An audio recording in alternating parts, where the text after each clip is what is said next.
vuelvo a mi pasado, a uno ilusorio, seguramente,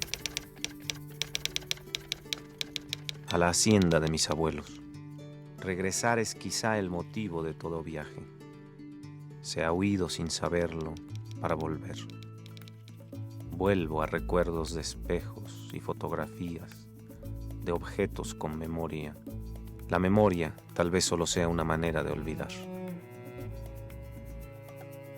El cuerpo instintivo se siente en casa, de nuevo. Busco entre los muebles y las cosas. El gusto de las letras, el sabor de las palabras, el presente perpetuo de la cocina y el libro. Desempolvo fantasmas de tela y rehago lo ya hecho. El cobre de mi abuela, la tinta de mi abuelo, son los puentes entre los tiempos.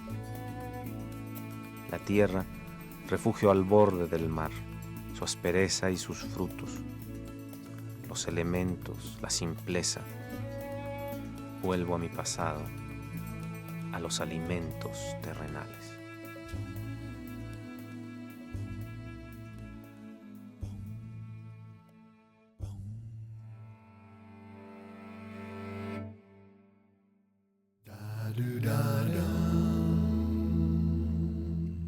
...4 de julio... Hacienda San Pedro de Obando, Puebla.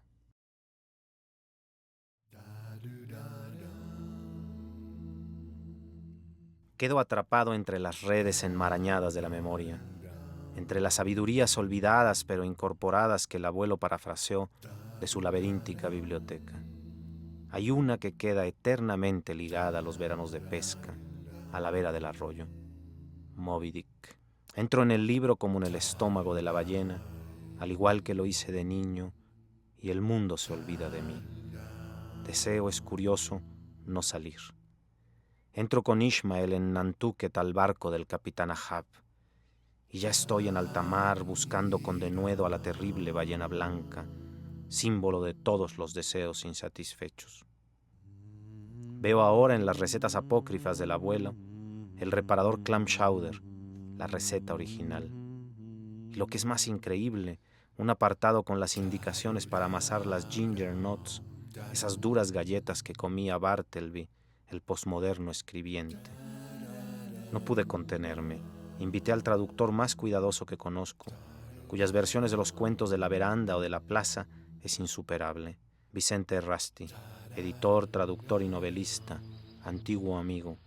Nos haremos al océano de esta gastronomía marina, al abordaje.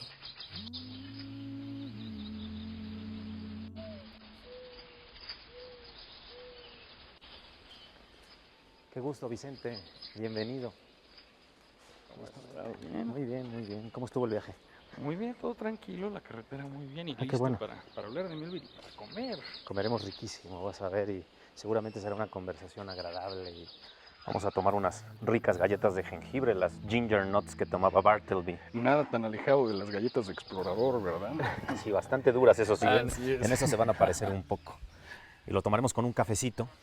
Me decías tú, a la usanza marineril. A la usanza marinera, cuando alguno de los tripulantes caía al agua, sobre todo pues, ten en cuenta en las lanchas balleneras, era muy común que a la hora de saltar sobre el cetáceo cayeran y salían ateridos, los hacían recuperarse con una bebida que se hacía más o menos la mitad de ron, la mitad de café y la mitad pues de Melaza. De melaza, básicamente. Pues hagamos una bomba, ¿no? Un poco, una bomba, pero una bomba buena para el frío. Emulemos, ¿no?, las prácticas. Vamos a hacer un poco de café. Y claro, no será media taza de ron, ¿verdad? Bueno, pero sírvelo generosamente. No hay mejor manera de hablar de Melville. Veamos. Muy bueno. Leí el otro día que la palabra rom viene de rumbellion, y la palabra antigua de ron sería rebelión, y era una bebida justamente de esclavos en el Caribe. Por supuesto, ¿no? Pues eran los remanentes en realidad de un poco la cocción de del melaza. azúcar. Eso, un Casi, poco de casi azúcar melaza. mascabado, que sería casi nuestra melaza. Básicamente tenemos ahora ya nuestro ballenero. Listo, podemos empezar a hablar entonces. ¿Qué te parece Veamos. A mí me daría muchísimo gusto empezar a hablar de este personaje que tomaba estas galletas de jengibre, de Bartleby. Este personaje hoy mítico, prácticamente la modernidad literaria lo ha tomado como uno de los ejemplos, no solo por la frase con la que repite permanentemente su renuencia a vivir en el mundo, I prefer not to, traducida casi siempre como prefería no hacerlo, no hacerlo, sino como el personaje de la gran modernidad, de la reacción del hombre, del individuo frente a la realidad y además mundana. un personaje prematuro en la historia de la literatura, un personaje creado allá por 1854, muchos años antes de los universos kafkianos que ahora nos parecen tan habitables. Que están más ligados a la burocracia, ¿no? aunque Bartleby sea un burócrata, un escritor de notario, un escribiente. Pues veamos qué tal. A ver. Por cierto, ¿por qué no explicas dónde llevaba estas galletas Bartleby? Siempre en el abrigo, y ante las renuencias a escribir, las renuncias a participar en el mundo, e incluso a comer en la propia cárcel, saca sus ginger nuts y ya está masticándolas permanentemente. Y ahora que mencionas de Bartleby, pues bueno, uno de los relatos que mejor representa todo lo que es la cosmovisión de Melville, ¿no? En Bartleby encontramos prácticamente todo Melville, ¿no? Forma parte de una colección de relatos, sí, que para se ti llama, es importantísima. en inglés, sí, los Piazza Tales, que se llaman en inglés, relatos escritos, si no mal recuerdo, entre 1853 y 56. Son 6 relatos que la gente conoce casi siempre en lo individual, ¿no? Claro. Tienen una abertura, que yo lo traduje como la veranda, en realidad es de piazza. Y bueno, siendo un italianismo, claro, quedaba muy bien piazza, incluso claro. en la traducción. Y vienen ahí cuentos memorables, bueno, novelas cortas memorables. Está Bartleby, obviamente, está Benito Sereno, está el campanario, sí, está también Las Encantadas, que es un texto fabuloso.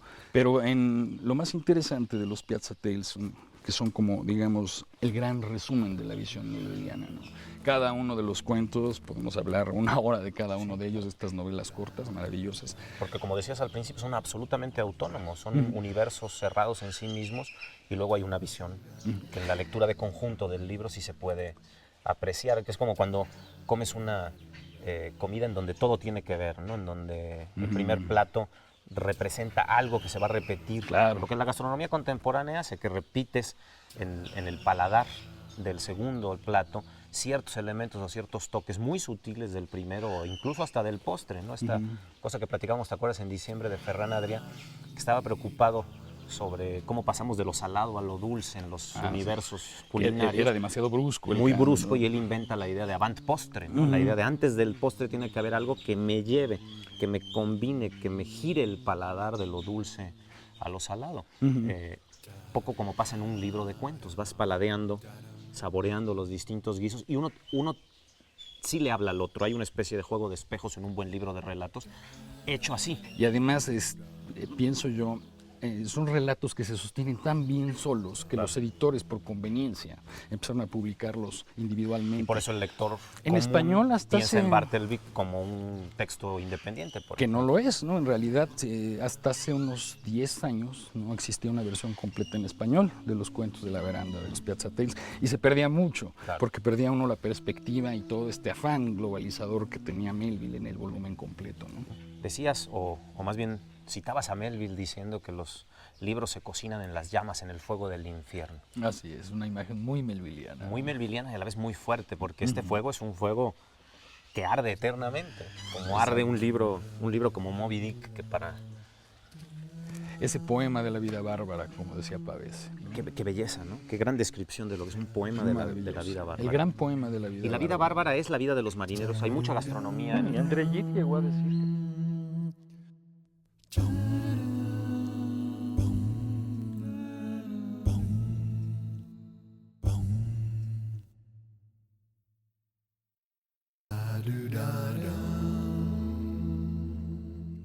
Y regresa a Estados Unidos. Luego hace un supuesto viaje al oeste en busca de fortuna. Regresa un año después sin haber llegado al oeste y con lo que traía puesto y sin absolutamente, no gambusino, sino buscar, digamos, una oportunidad de vida, ¿no?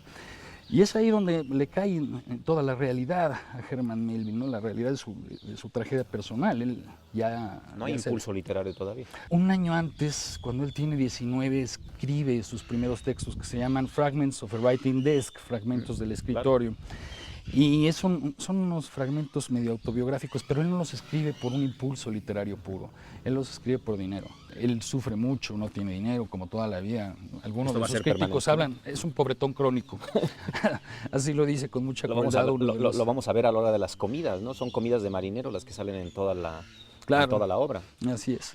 Sí, ya lo veremos, ya las probaremos, y las haremos dentro de un ratito, claro. Así es. Además, la receta que tenemos, que viene obviamente en Moby Dick, donde de pronto, por ejemplo, Melville dice, desayunamos chowder, comemos chowder, cenamos chowder, hasta que nos salgan los mariscos de todo el cuerpo. La receta que vamos a hacer, y que yo tengo en el libro del abuelo, viene curiosamente de la hermana, de la autora de La cabaña del tío Tom, de Miss Catherine Beecher, hermana de Harriet Beecher Stowe, la autora de esta otra novela mítica juvenil de la tradición inicial de la literatura norteamericana. Se va a repetir esta escena del desayuno en distintos momentos, es decir, los hombres comen para hablar. Así es un beben para hablar, es un gran pretexto para el relato, pocas veces se describe la comida como tal, aunque se dice que están comiendo, ¿no? Por ejemplo, en algún momento habla de un chowder distinto al que vamos a hacer, que es de almeja, el típico, y habla de un chowder con mucha papa y hecho de bacalao. Pues de la cocina del infierno de la que hablábamos hay que cambiar de fogón, y a mí por lo menos se me antoja ya un clam chowder. Ay, sí, ahorita que estabas hablando. Con almejas, bien caliente, rico, suficientemente nutritivo como para sostener el frío de Nueva Inglaterra y el frío después del ballenero. Te decía yo cuando te invitaba a la hacienda que además hay este libro de recetas del abuelo en donde justamente tomó de recetas. ¿El libro puedo? Sí, claro. Y aquí están las recetas que él toma de Moby Dick como de otros libros de la literatura, que me parece un gran pretexto para juntarnos a platicar y para también sentarnos a degustar, que eso es lo más interesante. Pero bueno, antes de degustar tenemos que guisar. Bueno, así que si te parece, vayamos a la cocina, cambiemos del fogón del infierno al fogón de la hacienda y empecemos a guisar este clam chowder de Nueva Inglaterra, este chowder de almeja. Es bien difícil la etimología de chowder. Y la cocina también, esa es la parte que más nervioso me tenía. No te preocupes, nos vamos a divertir muchísimo, que ese es el chiste de guisar. Exacto. Chowder, según algunos, viene incluso de alguna palabra antigua de Nueva Inglaterra, de los viejos nativos, de las tribus aborígenes. No es cierto, la verdad es que la etimología más probable es del recipiente en el que se hacía la sopa, chaudier. Y es una bouillabaisse, finalmente tiene los mismos elementos que las sopas de pescado del sur de Francia, que todavía hoy se toman y que son la fuente de todos los caldos europeos. Lo curioso es que sí, el chowder se va definiendo a lo largo del tiempo y hoy puede haber un chowder, como hablábamos hace un rato, de bacalao, un chowder de mariscos, un chowder de almeja, que es el más clásico, y todos tienen varios elementos centrales. El tocino, que vamos a freír, el elemento graso, digamos, de carne, la papa, que le da la fuerza. Entonces vamos a hervir en esta agua con un poco de sal, si quieres tú mismo echarlas. Tú me vas diciendo. Vamos a echar. Eso, exactamente, échame las almejas en esta agua y yo le voy a poner un poco de sal marina. Así cerradas, tal sí, cual. sí. Vamos a dejar que hiervan y justamente vamos a reservar y quitar aquellas que no hayan abierto, que no van a estar sanas, y vamos a dejar solo las que abran para nuestro guiso. Si quieres vamos pelando una papa, yo voy picando otra para empezar ya con la base de la sopa. Puedes hacerla en pedazos grandes, en pedazos cortos. La idea es que la papa no altere el sabor, entonces mientras más corto esté el dado, vemos una acción así, medio milímetro, el sabor va a ser mucho mejor. Una de las cosas que la cocina japonesa le incorporó después de la Nouvelle Cuisine a la cocina occidental es que no dejes en el plato nada que no sea del tamaño de un bocado, pero viene de la tradición japonesa. Y la Nouvelle Cuisine lo incorpora y prácticamente toda la cocina contemporánea tenemos elementos. Exacto. Alguien dice, y me parece medio sangrón el término, y habla de cocina fusión. Todas las cocinas son fusión. Todas lo son. Precisamente es como acto cultural, la cocina viene de la mezcla, de la fusión. Vamos a poner ahora, mientras seguimos pelando, un poco de mantequilla para hacer la base de una salsa. La base de todas las salsas es lo que se llama un roux. No hay que dejar que nuestra mantequilla... Me comentabas, ¿no?, que esto viene en uno de los primeros libros de cocina franceses. Viene, ¿no?, desde el Escoffier, que es probablemente uno de los libros de cocina más importantes de Occidente. Forma parte de la base culinaria francesa y prácticamente occidental, se trata de quemar un poco de mantequilla con harina. La harina se está cociendo de manera que no sepa cruda, le va a dar color, le va a dar textura y sobre todo le va a dar algo que es importantísimo en la cocina de una crema, de una sopa, espesor. Entonces, depende de cómo lo quieres de espeso. Lo que no puedes dejar es de batir. Pero vamos a echar las almejas A ver, al roux. Y vamos a echarle, escurridas, ¿no? sí, si quieres incluso vamos a sacar, vamos a sacarla, cuidado. Puede que esté bastante caliente. Y lo que vamos a hacer es incorporarlas junto. Yo le voy a poner un poco de agua que necesito para mi roux.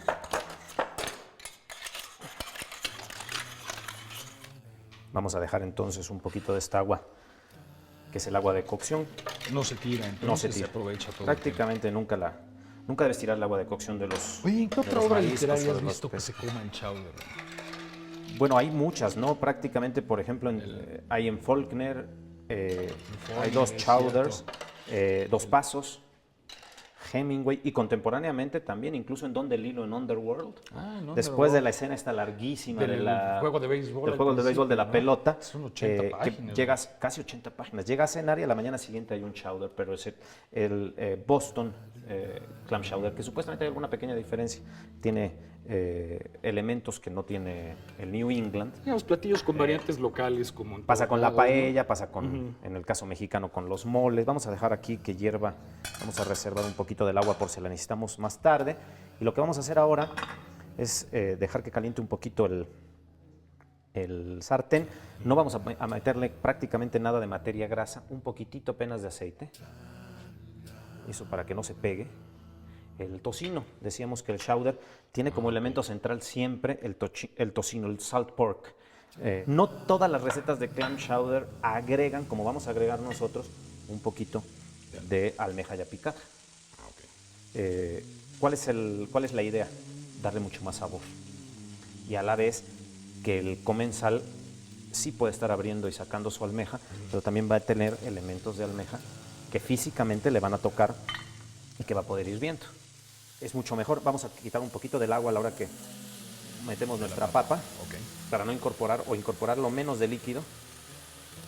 Cambiar menos también la temperatura Si no volver a de empezar cocción. el proceso. Exactamente. Realmente la papa no se va a terminar de cocer en el sartén, se va a terminar de cocer a la hora que pongamos en ebullición. Esta está cruda entonces. Esta está cruda ahora, cortada en dados, como lo que me ayudaste. Vamos a agregarle un poquito de la almeja. También sin el agua, ¿no? También sin el agua, intentando eliminar el agua. Entonces, ya que tenemos frita el pedazo de almeja, la papa y el tocino, lo vamos a incorporar a nuestro Si quieres te ayudo chowder, con esto. por favor.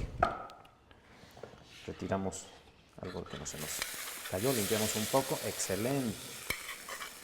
Prácticamente está sofrito, ¿no? Es un muy, pequeño muy poco. sofrito. Ahora, el sofrito normalmente lleva cebolla, aquí no hay elementos. Sí. Es decir, lo que le agrega la materia grasa, insistimos, es el tocino. Vamos a retirar este y si quieres, tú también revuélvele un poquito con una de las cucharas de apoyo que tenemos allí. Voy a pasar este para aquí. Yo preferiría que se quedara aquí en la misma sartén Hasta que empiece a hasta que hervir y ahí empiece lo a apagas, hacer ¿no? ebullición y lo metemos mejor a ahí sí ya a un caldero, a un caso mucho más amplio y dejamos que vaya haciendo ebullición por lo menos durante 20 minutos a media hora.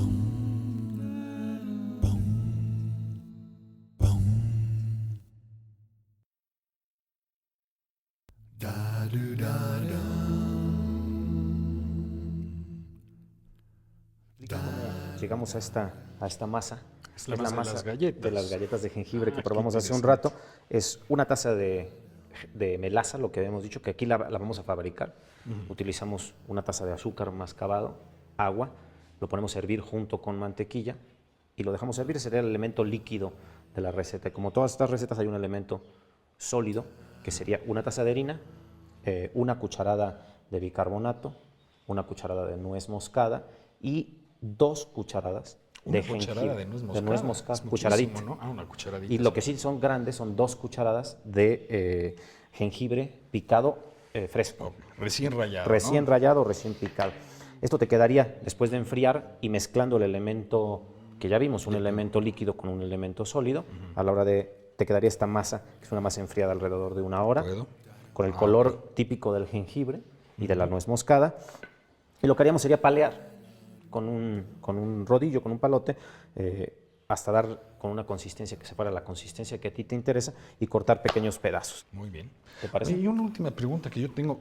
Pedro, ¿cómo se comía el clam chowder? ¿Era platillo principal, platillo único, una entrada? Platillo único. Por eso lo que decías hace un rato del pan, estas sofisticaciones, ya casi que de una sopa elegante para... Es allá de como...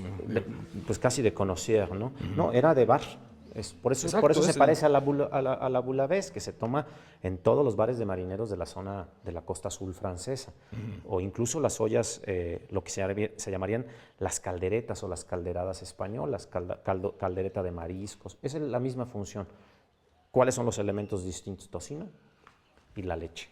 ¿Con qué lo acompañarías tú, por ejemplo? ¿Un vino de tipo, una bebida? Normalmente se tomaba con ron en bar. Ron directo, pero cerveza, bueno, ¿no? como yo no estoy muy de acuerdo con que solo marides con vinos blancos. Si maridaras con vino blanco tendría que ser un vino muy seco. Un Chardonnay o un vino del Rin, del Alto Rin seco. No un vino suave, no un vino dulce. Porque el elemento, vas a sentirlo, lo platicamos un rato del paladar del chowder, es un elemento muy simple, muy sencillo, de un paladar sencillo. Mira, incluso puedes oler.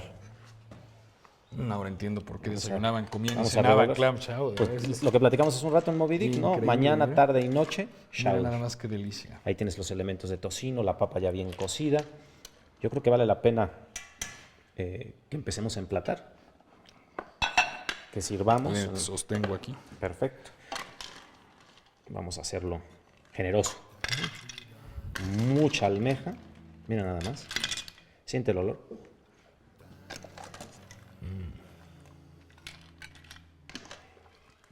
Se antoja. Nada más de olerlo.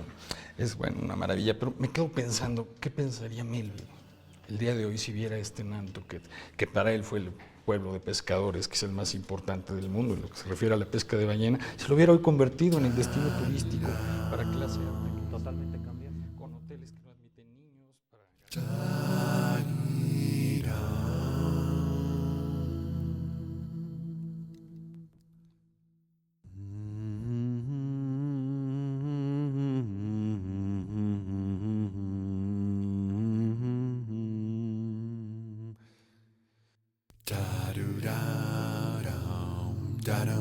Pues llegó la hora de la verdad, Pedro. Veamos cómo nos quedó el clam chowder. Probar qué tal bien nos fue en cocina. Yo creo que va a ser una justa recompensa al esfuerzo. Olía riquísimo. Mira nada más. Qué bárbaro. Te voy sirviendo un poco. Por favor. Seguimos platicando de este monstruo maravilloso, de este portento de la literatura que es Herman Melville. Qué mejor pretexto Así que es. degustar este plato. Y qué mejor manera de hablar del cuerpo vivo, del símbolo, de hablar de la realidad. Qué con Qué gastronomía, qué comiendo, qué felicidad, Así es. claro. Y con ron, como decíamos hace un rato en la cocina, ¿con qué tomarías el clam chowder? Tú sugerías un vino blanco, O ¿no? un vino blanco seco, Un sherry, ¿qué tal? ¿Te o un gustaría? cherry, un jerez, Un estaría jerez muy bien. Muy seco, eso Así sí, es, ¿verdad? tendría que ser muy seco porque un jerez dulce le rompería por completo el sabor. Pero ¿no? se nos disculpa el día de hoy haber optado por el ron. Claro. ¿no? Pues salud, Vicente. Salud por el Un gusto gusto. haberte tenido aquí, Haber haber conversado una platicado, vez más conversado, contigo. guisado. Ojalá se repita muchas veces. Ojalá. A la salud de Herman Melville.